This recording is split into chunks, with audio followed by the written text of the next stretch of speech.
as always, Jonathan Giles. And tonight's show, Monday, April 22nd, we'll be reviewing our 2-0 away victory over Gary O'Neill's Wolves side. Shout out to our friends at Pepsi Cola, Touristy for more. Also, just to mention an event coming up, Elevate Events presents an exclusive event featuring Liam Brady, Paul Merson and Ray Parler at the Clayton Hotel, Burlington Road, Friday the 9th of August. Go to universe.com/events.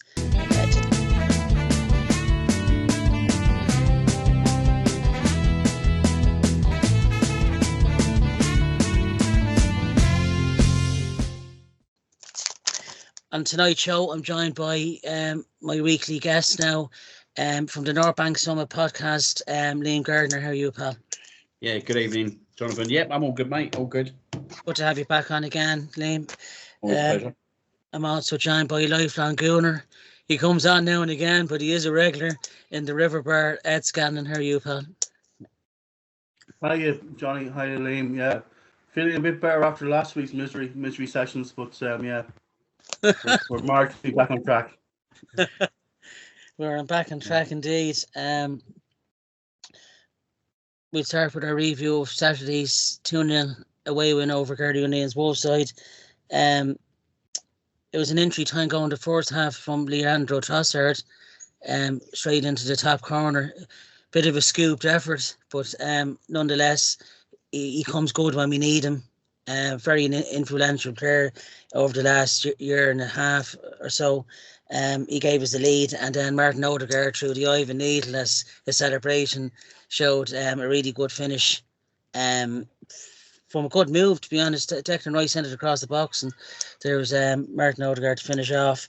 It was a Wolves side that gave us a bit of trouble, like at home back in December. 2-1, we won at home, and they were without Pedro Neto and Matheus Cunha, two big players, and you could see they were really missed for Wolves. But Wolves have 42 points, so they were the safety's elbow confirmed there. But nonetheless, we looked a bit leggy, I thought, on Saturday night, kind of out of ideas for the first time, really, away from home. We just looked a bit tired from the Munich defeat. The heads might have been a bit down after going out of the Champions League last week. But I thought those type of games probably in the past, we probably might have drawn it or even lost it. But as Liam said before we came on the podcast, Declan Rice had the desire to push the team and look for the win, and when we did, and that signing back in July is really, if we do win the league, Declan Rice will have played a big part in winning the title for us. Before we come on to the review, I'll just mention the run-in of games, which is 5 to go now. We're top with 74 points as it stands. Man City play Brighton on Thursday. That's their game in hand. We play Chelsea tomorrow night, massive game at home, 8 o'clock. Tottenham Hotspur away on Sunday at 2. And that's followed in May by Bournemouth on May the 4th, which is a 12:30 kickoff. Man United on the 12th, which is a 4:30 game on a Sunday. And then the final game against Everton. By the looks of it, Everton hopefully should be safety there. Fingers crossed, Richard Wright. I'll come to you, Liam. We were saying on last week's podcast that this was going to be a hard fought. It was going to need a bit of grit and determination if we did go out against Munich on Wednesday, which we did. What was your take on Saturday night's performance? Yeah, I think it took a lot of character, if I'm being totally honest, after what happened on Wednesday night. I think the frustrating thing about Wednesday night was for 60 minutes, I thought we controlled the game. But as usual, we're pretty toothless in the final third. And that was the worry, probably especially in the first half of the Wolves game, that we had a lot of possession, but there was no substance or no final ball. You could tell that it was a very tired team on Saturday. You could tell it was probably a team that was kind of feeling sorry for themselves. But you know what? I've got to be honest, I've got a lot of respect for the boys on Saturday, because to come back from Munich, to travel back from Munich after that low, to then have to go to Wolves on the Saturday night 3 days later, to kind of put in that performance, keep a clean sheet and get the 2 goals, I thought took a lot of character. And I know we said this prior to the show, but even though it was a great result, I still feel that there's certain players being carried a little bit. And I think players like Declan Rice and Martin Odegaard absolutely stood up on Saturday night. Were absolutely superb in terms of their commitment and what they give to the team.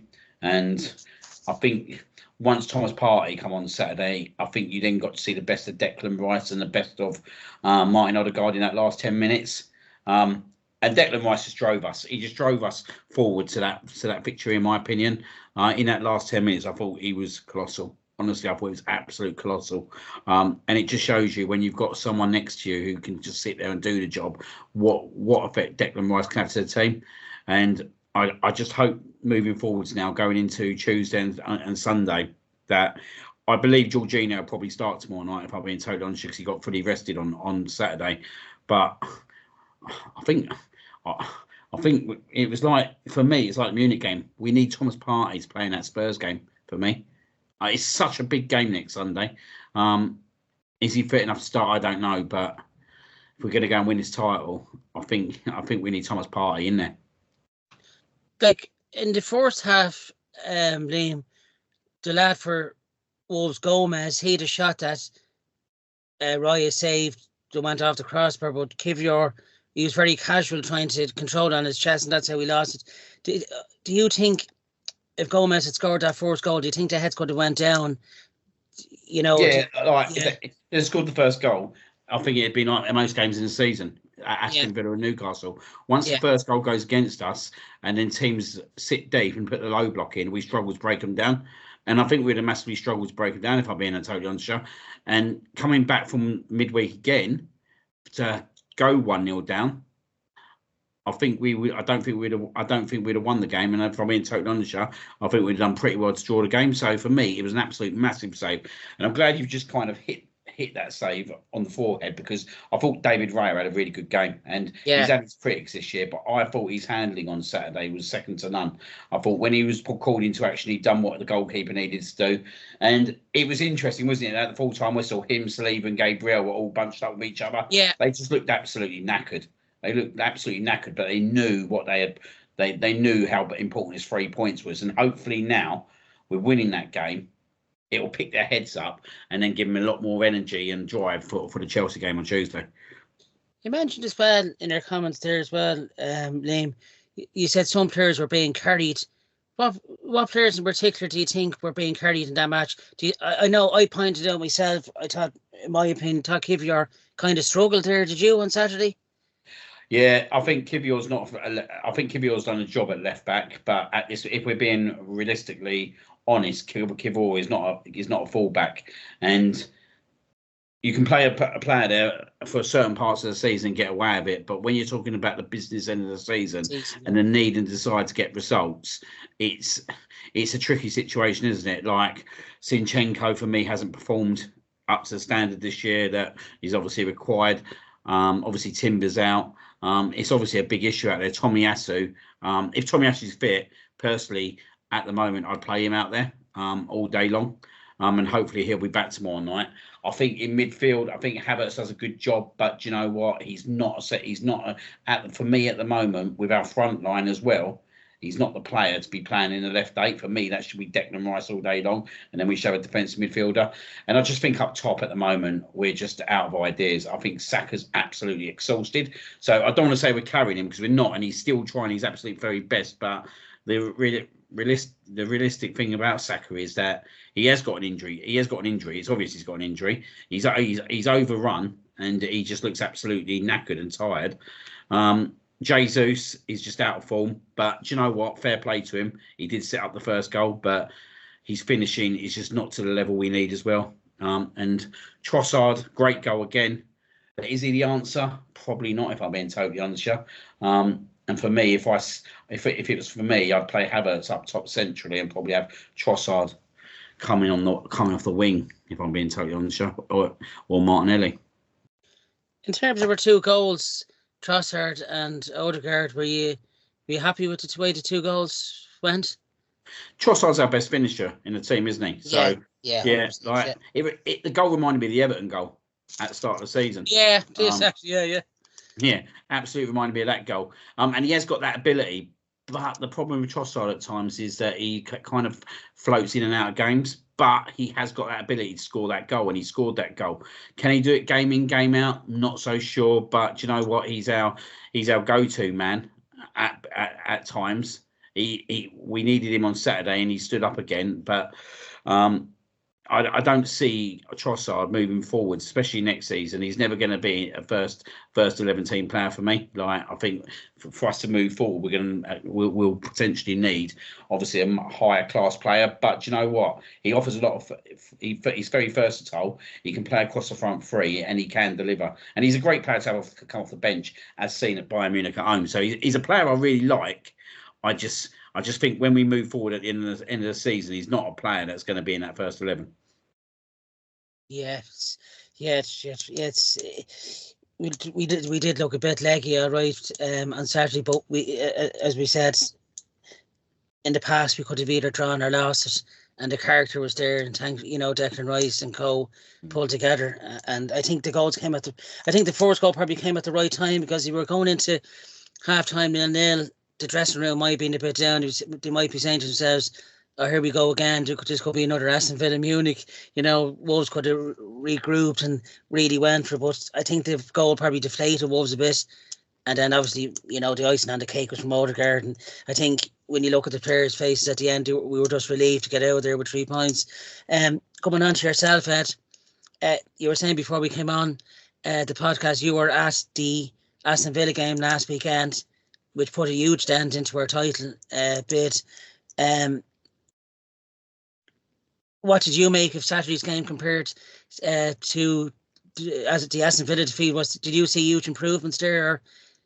Well, it's different from watching on TV and watching in the stand. You can only see one part of the ground, so you can unfortunately I was standing behind Zinchenko at the Aston Villa game, which was I felt sorry for him, because the isolation that on the left, I was saying before we started, the isolation the left-hand side of our attack has compared to the compactness of the overlaps that the players seem to know better on the right-hand side with Odegaard and Saka and Benny White.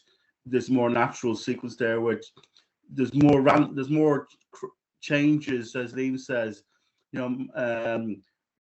Martinelli and Trossard and Tommy Askew, so we're not getting the same kind of consistency on the left-hand side. I think Zinchenko is a natural left-side midfielder, obviously not a hard man. In this day and age, having a lighter weight midfielder is a luxury, not.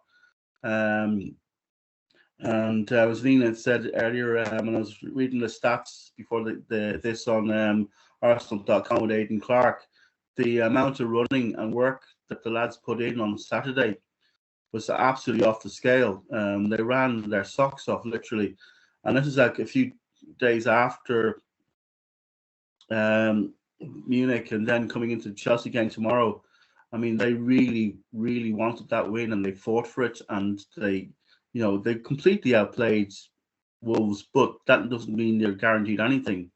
But they worked and worked for it, and there was loads of chances there. Havertz had loads of good chances, but just wasn't committed. This feeling. I like Havertz a lot, and he does so much, but he's no Ian Wright. He's never going to be a natural finisher. He's not born with that split second instinct that the best players have, that you don't even have to, where the ball's going to go. Like, I used to joke in the River Bar that, at least with Havertz, and we don't know what he's going to do. How the hell can the opposition defense know what he's going to do? So, he does give you that bit of extra. And then Gabriel Jesus, I mean, he's got one job to do, and he can't do that job, score goals. He does all the other bits. He does do the layoffs, and he does get pulled down a lot, but he's never going to get penalties for that, because it's too obvious, the pull downs. He probably should have got a penalty call 3 seconds before Trossard scored, but that was never going to happen. Not with that kind of refereeing that you see in the Premier League. And then Trossard's goal, I don't think it was actually talked about how good it was. It wasn't quite. It wasn't a toe poke. I think he tried to place that on the outside of his right toe. I think we've been watching the Anthony chip from Man United, but I think he was trying to do something special like that, and it paid off. But God, I was nervous because when I saw it live, I thought, Jesus, he's absolutely sliced that, appalling. But he absolutely, he couldn't put it in a better position on the top corner than he did. So he has his special moments, Trossard. But as Liam said, is absolutely right. Is he going to be in your first 11? If we have it, let's all assume that we have a better first 11 next season. A couple of upgrades are crying out to be made. Obviously, we have to clear wage bills off, big players as well that aren't turning up. And I mean, I'm not as convinced as Liam is about Partey. I think his best days are behind him. He never missed a match day when he was playing for Atletico Madrid ever. He has a lot of missed match days with us. How many? That's a really strange sequence of injuries on and off. But Liam is right. When he does come on, he moves Declan Rice 10 yards forward, and Declan Rice doesn't have to do the defensive work, and Declan Rice can do, be the playmaker, be the match winner that he often is. And the same with Odegaard, can also move up as well. And geez, the last 20 minutes of the Wolves game, the power those guys put in when Wolves were absolutely had nothing left in their tank, and they had no excuse. They just the flip flops on. They had their 42 points, and even the manager kind of more or less admitted that before the game in their interview, that they wasn't that. It was just it wasn't a game that they were that bothered about. But they still had to keep on kicking Saka non-stop because the referee was allowing it. Just another dodgy northerner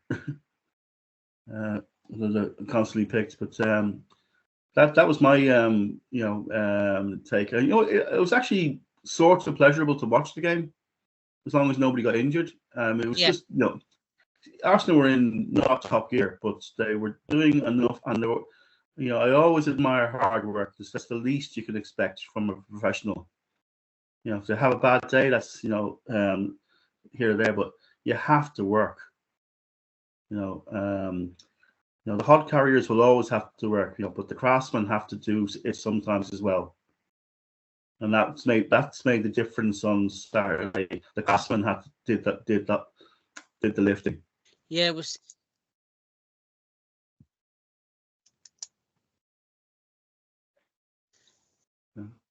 So I'll keep on going, but I'll let you back with it, Jonathan. Yeah, it was definitely, as you said, you needed the grafters to keep going, like the likes of Declan Rice and Saliba and Gabriel done quite well again, in the defence. Like, I was just looking at a stat there, most minutes played by Prem players this season. William Saliba was on the top there, with 4,052 He had a couple of wobblers. Yeah, he had a couple of wobblers as well. We kind of got used to him being absolutely perfect for months on end. But he had a couple of. He kind of covers that up, though, doesn't he? Ones. Yeah. Yeah. Yeah, when you look at that, it's like, I still think Gabriel and Saliba, they're the most solid defensive pair, aside from what City have and Liverpool have, and like when you look at Van Dijk and Kanate, I put Saliba and Gabriel even ahead of them. Like the evidence shows in terms of our goals, like we've only conceded 26 goals this season, and City and Liverpool have conceded 32 each. And 77 goals scored. Liverpool 75 and City 76. Like, it's remarkable how close we are. The top three or so, there's very little between us now. And we're all really vying for Brighton on Thursday night to get, like what they done last season. One out, they got a draw there. I know the league, as I said to Liam before we came on, City had wrapped it up, but like the Amex is a tough place to go. As we found out over the seasons as well. I know we won 3-0 there couple of weeks ago, but it's not an easy place to go to. Who stood out for your man of the match, Liam, on Saturday? I have to be honest, Declan Rice all day long. I just thought his energy. Yeah, his energy, and he just drove us forward in that final 10 to 15 minutes, which could have been much more tricky than it actually was at the end of it all. Like, it should have been really, really hard, but like once they pushed Partey in, then I think it just gave him that license. And I totally agree with you, Edward. By the way, I think at the end of the season we have to kind of cut our ties with Thomas Partey, because you think if we can get a proper solid number 6 in there alongside Declan Rice, who can be like reliable, then that changes the whole complexion of that team. And it was just interesting seeing that last 10 to 15 minutes, seeing it work. And it makes you a bit resentful, really, that we haven't had it all season long. Because if we've had it all season long, do you know what? We wouldn't even be talking about a title race at the moment. We'd have won the title race hands down. And when you start looking at the goals we scored and the goals we've conceded, it's quite incredible that we're moaning about our strikers not scoring enough goals, but we scored the most goals in the Premier League this year. So can you imagine when we do get a number 9 in or another left winger in, like the amount of goals this team will potentially produce to score? So yeah, I just think that we're in a really good situation coming out of this season, but it's just about the last 5 games at the moment. And for me, I think if we're going to have a chance of winning the league, Declan Rice needs to play in that number 8 role. Yeah, there's hints I was reading in the papers yesterday. Papers are great speculators, but there's meant to be another £200 million in the kitty for the summer transfer market, so that'd be huge. But like, we've got another huge signing still to come in, Yorian Timber, and he's been doing well in the reserves, the games that he's been playing. And what I've saw of him in the previous years in the Champions League for Ajax, there is a talent there, he's just very unlucky with that knee injury against Forest in the opening day of the season. But when he comes in, he's going to be another headache, because at Ajax, they try to keep them as versatile as possible. They don't play in one position, and he's so athletic and he's so well built, he could fit in nicely in that midfield role, as you said. If Partey does go, he's got age behind him, and he's definitely got the ability to keep growing as a player. What we'd get for Partey would be another thing with his lack of game time and his injury, where he's probably a transfer back to Atletico Madrid could be on the cards. They like taking back a few ex-players. Realistically, Liam, what would you see as a transfer fee for Partey? Do you think we get 20-30 million? I was actually thinking that as you was talking about it, it'd be literally between 20 to 30 million now. But yeah, do you know what? That ain't bad money when you start thinking about the wages on top of it. If you can get 20 to 30 million plus get him off the wage bill, then that becomes more than 20 to 30 million, don't it? I see we was linked with Bruno today from Newcastle. I think he's a super player. But if we get him in, I think that more means that Declan Rice will play the number 6 role. Yeah. But I'm not against Declan Rice playing number 6, but I just think what I've seen, he's pretty much box to box for me. Yeah. And I like him in that role. So I trust the guys whatever they do in terms of whoever they sign in. But Bruno for me is a really, really good player. But I think if he does come in, does that potentially mean Declan will play the number 6 role moving forwards? Yeah, like when you look at Declan Rice, the desire shows, it's like he's wearing that West Ham jersey still. He's an Arsenal player, but he hasn't lost that commitment, and he's winning. He gives it out every game. Like, I know when I watched him for West Ham over those seasons, last 2 or 3 years, he plays exactly like that, box to box, gets his foot in at the right time. He's there for the pass.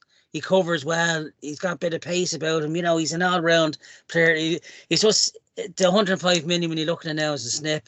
If you were to value him now, be well in the 200-300 mark, and that was the best bit of business. And long may we continue to find steals like that.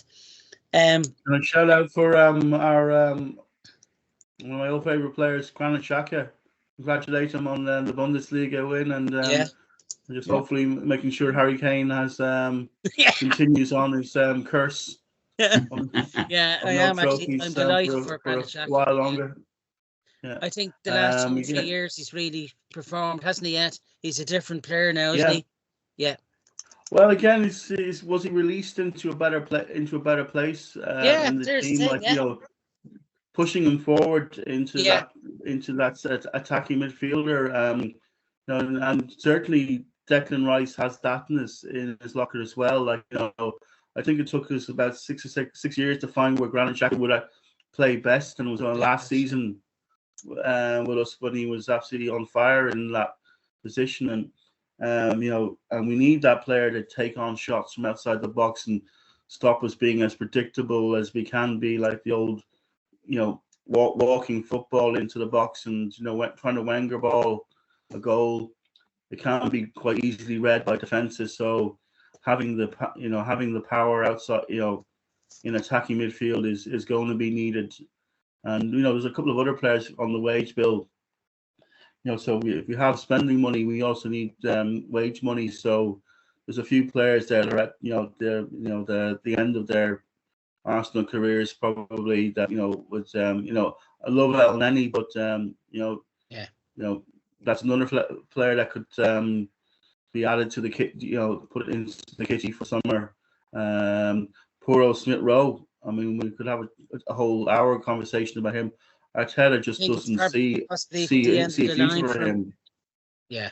I mean, it's a shame, but Arteta doesn't see where there was only 2 subs made at late subs. Okay, they were actually effective subs at Wolves, but Arteta doesn't do a lot of rotating anymore. He just sticks to his best 11 as he sees it, and isn't prepared to take any chances. Not I think somebody actually saw a picture of Smith Rowe having a burger sitting on the bench, not helping his case.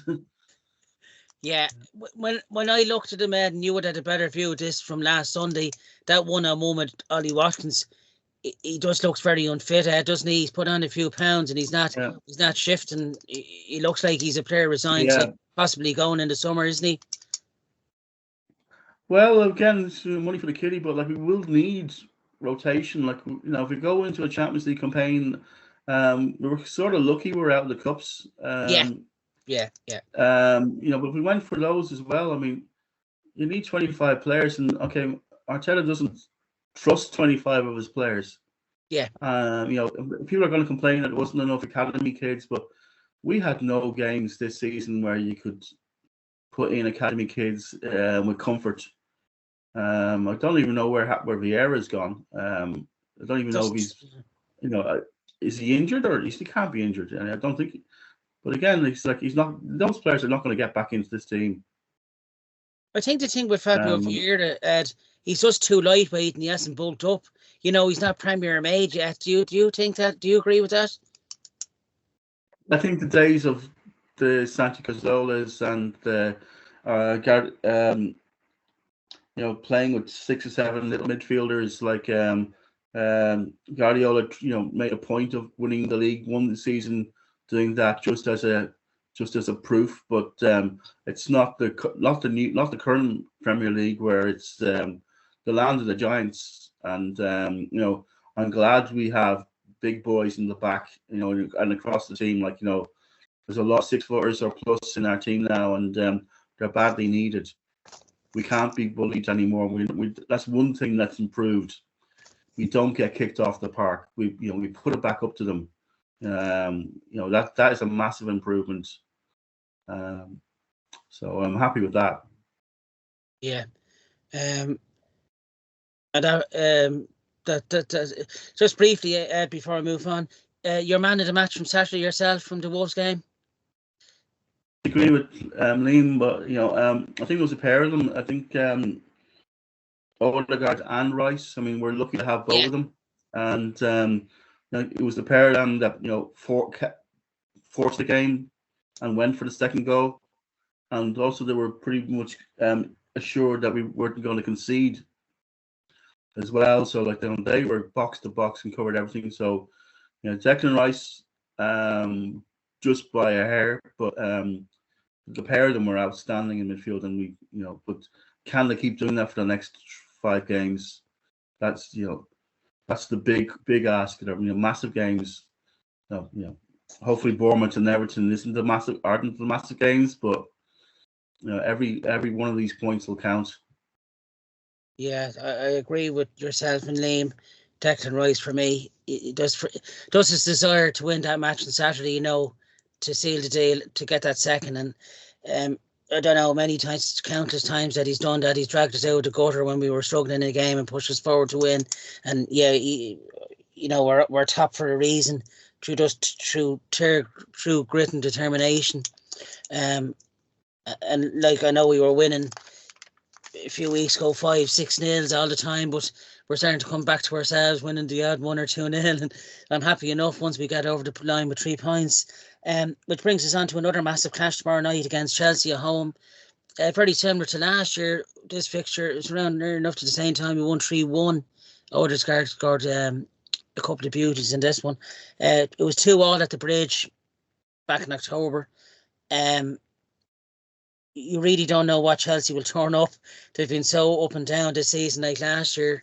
I say Kai Havertz is just glad he's with a club like ourselves that are steady and knows what's going on. But in my opinion, now they were lucky not to beat City in the semi-final. They had their chances, and Ortega, the City keeper, pulled off a few top stops. What would worry me in terms of player-wise tomorrow night for Chelsea, don't know whether you agree, but Cole Palmer and Nicholas Jackson, they're a dangerous front two. In particular, Cole Palmer can cause you damage. I think he's near enough to the top scorer there, isn't he? He's only a goal or two off. Being at home tomorrow night, you expect this to be the light show going on and everything that goes with it. It'll be a real championship, title atmosphere you'd expect at the Emirates. It's always cracking under the lights. But going to you, Liam, you have to take these games on its merit, don't you? Being a London derby as well, you need to respect the opposition. What do you think tomorrow night? Do you think it'd be a hard-fought win like on Saturday? Well, there is hope that Cole Palmer's not actually going to be fit for tomorrow night. Oh, right. Okay. Because he's not well, so he has missed training. That's so close. Don't get me wrong. That's a bonus in my opinion, because he's been absolutely superb this year, and he's already scored past us, I think, twice. But one being a penalty, but he scored in the Charity Shield. That's right, City, yeah. Which is a great goal as well. So the boy is a very, very talented player. And do you know what? It's a shame that we didn't kind of get on the boat with that one, because he's a very good player.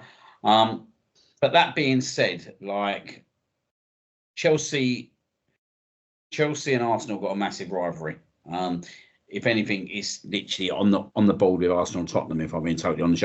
Chelsea do not want Arsenal to win the league whatsoever, and will much prefer Man City to win it than Arsenal. So they're not going to come here and just roll over for us tomorrow night. And it's one of them games, isn't it? It's a banana skin, whatever way you look at it. So we need to turn up. We need to be professional in our approach. And we basically need to win the game. We need to take our chances. If we do what we did last year against them, I think we roll them over. But if we don't score in the first half hour for 35 minutes of the game, and we get to half time and we're still 0-0, that's when the doubts start creeping in. And I think us as fans need to do a bit more tomorrow night than what we did probably at Aston Villa. We need to just make sure we get behind the players. I think the club needs to do a little bit more. I think Aston Villa was a bit complacent, if I'm being totally honest. And like you said, tomorrow night there'll potentially be the light show.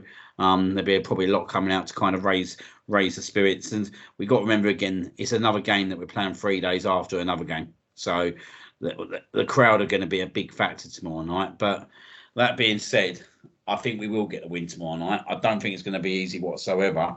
I don't care how we win, as long as we win. We just need to get to that North London derby without dropping any more points. It's such a tense week now, isn't it? The next 5 days is basically our season. Yeah. Do you think, Liam? Do you think if we come away with nothing tomorrow night at the Emirates, do you think that's the league over? It's game over. Yeah. It's game over. Yeah. You can't rely on Man City to slip up twice. You can't rely on it for them to slip up twice. We're already given them the eggs to basically not slip up at all, and they win the league. to expect 2 games. It ain't going to happen. It ain't going to happen. We have to be perfect over these next 2 games. If we're perfect against Chelsea and Tottenham, firstly it puts the pressure back on Man City because we've got the points. They've got the games now, but they've got to go out and produce. But secondly, the confidence that will bring that Arsenal team to go and beat Chelsea and Tottenham for the last 3 games of the season will be massive. And when you look at the 3 games that we got left, you've got Bournemouth. Let's be honest, we expect 3 points. Manchester United away, obviously, is going to be tricky. But this is not a good Manchester United side. It's also a Manchester United side now. They're going to have one eye on the FA Cup final. Yeah. And then Everton and an Everton side as well. Sorry, cutting across you, Liam. An Everton side you're hoping won't have anything to play for on the last day of the season as well, because those fixtures, those final few fixtures, I think one team in particular will have a huge say in the title race of Spurs. They play all the top 3, and as you say, the next 5 days is huge in our season. Ed, tomorrow night, you're a massive owner like ourselves. Do you think? What do you think tomorrow night? We have to go for it. We can't think of it as a 2-game week. Tomorrow night, as Liam said, we have to go all out for it. The 3 points we can get tomorrow are much more likely than I think the Spurs are absolutely a basket case, but it's always their cup final against us at the lane. It's a pity we can't win our 3rd title there. Next week great, we'll have to wait. Yeah. We might have to wait till Old Trafford or so we have to go like Wolves, just work it out. We overwhelmed Chelsea in midfield, and we just have to rely on the good defense that we have to keep them at bay. I think we can control Chelsea.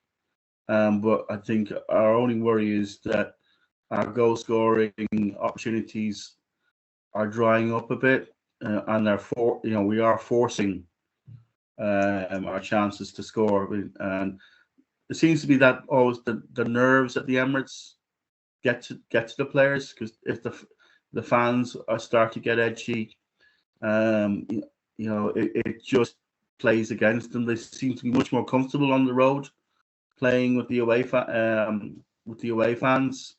There was a bit more, they just don't seem to worry as much, and you can see it creeping into the team from time to time.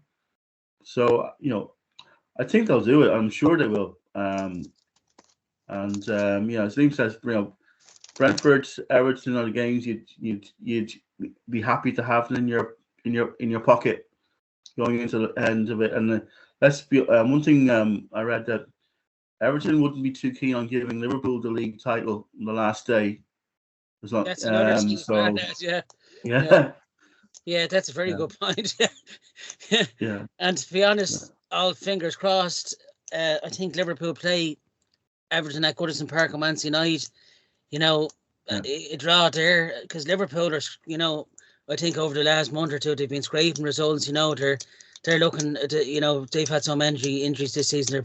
They're really struggling to field a really good 11. But somehow they keep plucking wins out of nowhere. And it's the luckiest team I've seen in years. 100%. They are. 100%. It was nice to take 4 points after this season, but I'm hoping that it will mean us winning the title. Yeah.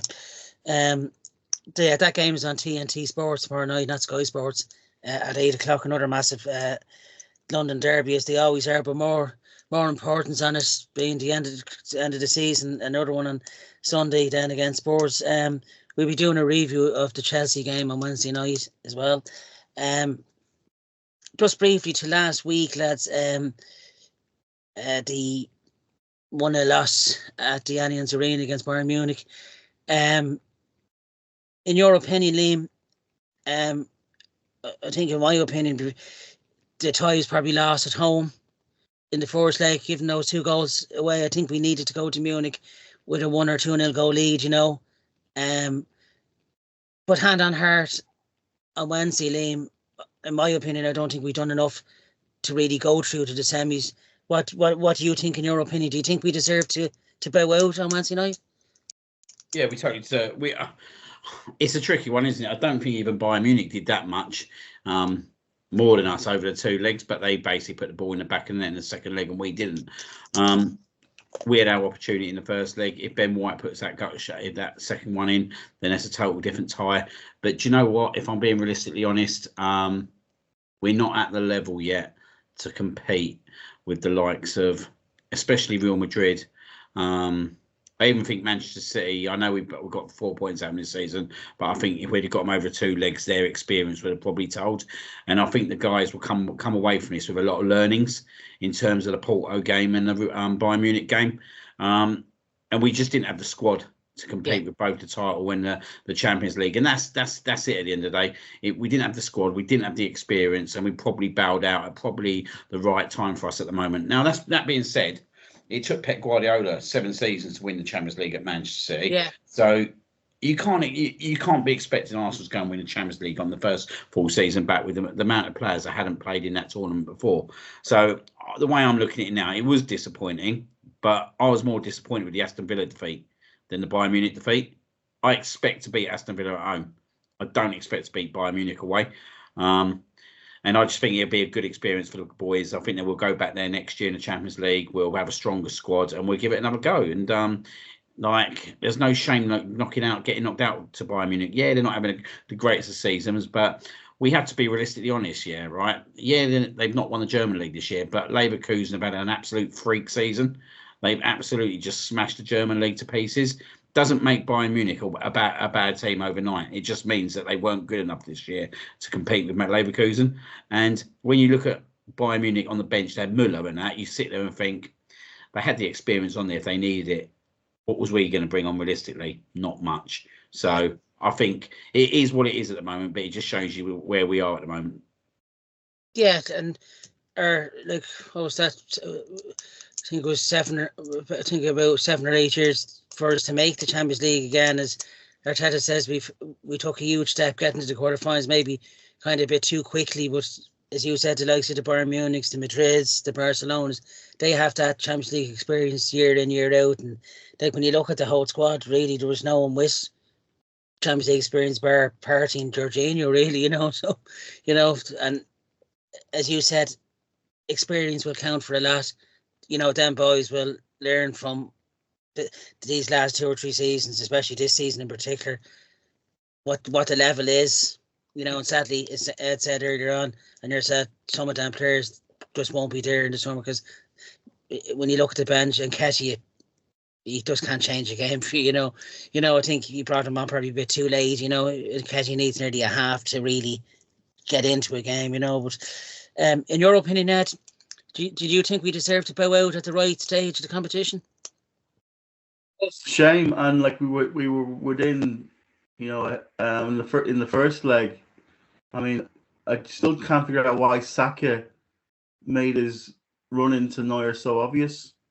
I mean, the common sense thing would have been to just dink left and let Neuer make the foul rather than Saka dragging his leg into him. But, there was small margins. And in the second leg, I just think that Bayern Munich had nothing else to play for. And so they could absolutely give it everything to dominate Arsenal in Munich. So, it wasn't a surprise, and it wasn't a tragedy.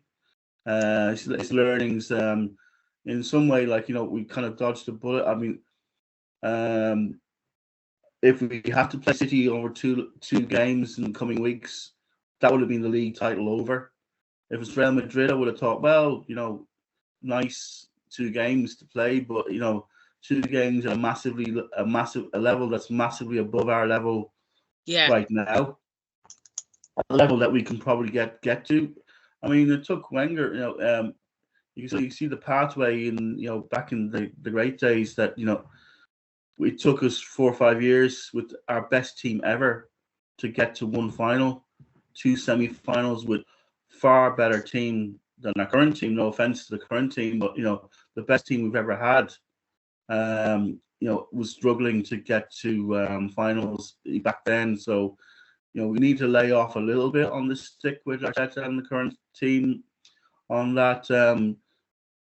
So it'll. I mean, I think we're going in the right direction in European competitions. Like, nobody is bitching that we're not going to make top four. Like, mathematically, it's it's possible, but it's pretty much there.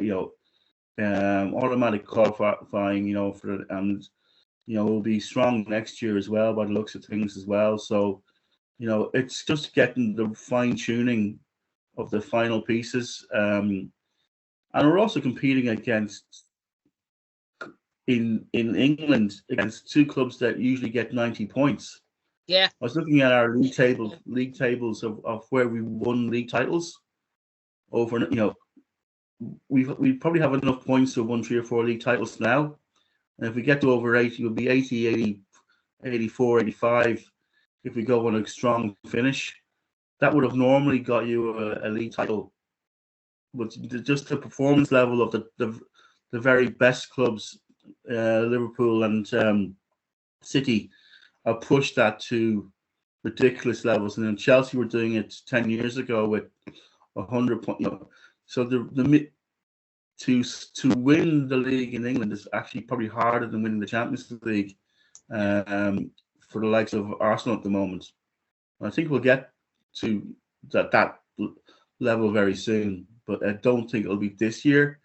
I'm not trying to, but I think, as Liam said, we've had one big mistake, dropping points. If we drop points again, that's no chance whatsoever. Will the other two guys drop points? Maybe they do. They don't usually. They usually drive on at this time of the year. You can see that Liverpool, they're getting the look. They're pushing. They have Salah back. They're driving on in games. So, Arsenal are in it, but I think the tiredness and the effort is taking a toll, and we don't have the bench to help dig us out. If we get to Spurs and we're still in it, I think that we've got 3 games left. Then that you could look at the 9 points then, but we have to get past Chelsea tomorrow before. Yeah, it's one game at a time, but yeah, it's where you pick up these points in the last 5 games. It's realistically, I think we really need to win the 5 games. I think out the 2 run-ins out of Liverpool and City, we probably have the tougher of the run-ins. But if you want to be champions, you've got to beat the best, and where Arteta's put us in the space of a few years, really 2 years, really this season and last season, to be amongst the top to challenge for the title. A lot has to be given to himself and Edu, and for us to make Arsenal fans dream again. Like other season, we were happy to finish 4th. That was deemed a good season under Arsene Wenger. So in that sense, we've come a long way since. It's hard to believe it's 20 years since we last won the league. And I think this week it's 6 years since Arsene Wenger was announced that he was stepping down as Arsenal manager. So the years are really flying in. Just a brief mention as well, Sir Chips Keswick passed away there last week. He was on the board for a long time. It was a big part of the success of Arsenal over the years as well. So a sad passing name, isn't it? One of the old guys on it. Yeah. Would you like to say a word on it or anything? No, he's just saying it just shows you. Like, I think just you saying as well. Arsene Wenger 6 years as well. Yeah. He's now left the club. And you think them 6 years have just gone just like that.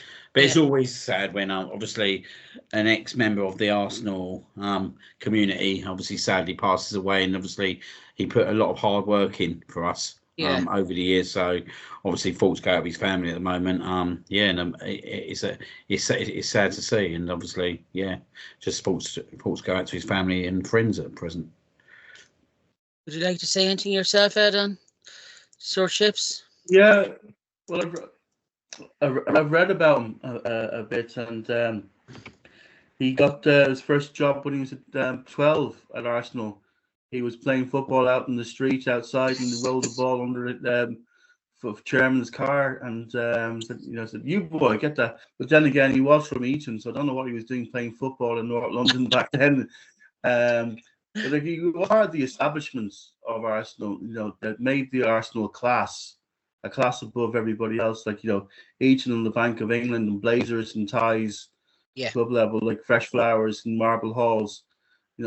He made the Arsenal what they are, which is a level above, in my opinion, in class above any other club I've ever heard of. So, he was part of that. He was also part of the transition to Arsene Wenger and David Dean. So, I'll thank him for that, and the continuity of our football club, for hundreds of years, over 100 years. So, and he's, some of the people, I have no idea who they are now in that club, but it was always nice to see. I think Lord Harris is the last one of them left. Yeah. Lord Harris of Carpet Tiles. But so he's part of the continuity of the club, and it's sad to see him go. But thanks for everything. Yeah, thoughts and condolences with his family, and always be remembered as part of the Arsenal family that has made such a warm and welcoming club, and with class, as Ed said there, with class. When you see the old hybrid and you walk into Marble Halls, you just see class written all over it. Any player that's left Arsenal have said the same. They've never been at another club like it, It's just the class that you're welcome with and you leave with. So, yeah, very nice thoughts there from you both. Just like to give a shout out to our friends just before we finish the show. Pepsi Thirsty for More. Their first relaunch there was first one in 14 years, and as Martin has told me, it's gone really well. So a big shout out to them. Doesn't that, as I said at the start of the show, Elevate Events. They present an exclusive event featuring Liam Brady, Paul Merson and Ray Perler at the Clayton Hotel, Burrington Road, Friday the 9th of August. Go to universe.com/events for tickets there. They're selling out quite fast. The show will be up on the Dublin Arsenal YouTube channel. Thanks to Martin Stumble as always for editing this and getting it up so quick. We'll be back on Wednesday evening for a review of the Chelsea game. I'd like to thank my guest tonight, Liam Gardner from the North Bank Summit. Thanks, Liam. Thank you very much, mate. I'm sure you'll have a show out this week as well. So it's always worth listening or doing well. So keep up the good work. And thanks to Ed Scandon, a lifelong Gooner, and always there in the Dublin Arsenal Supporters Bar, the River Bar. So if you're ever around, that's where we are. Until Wednesday evening, thanks for listening, and please subscribe, comment, as always, and give us a like. Thanks for listening, and have a good one.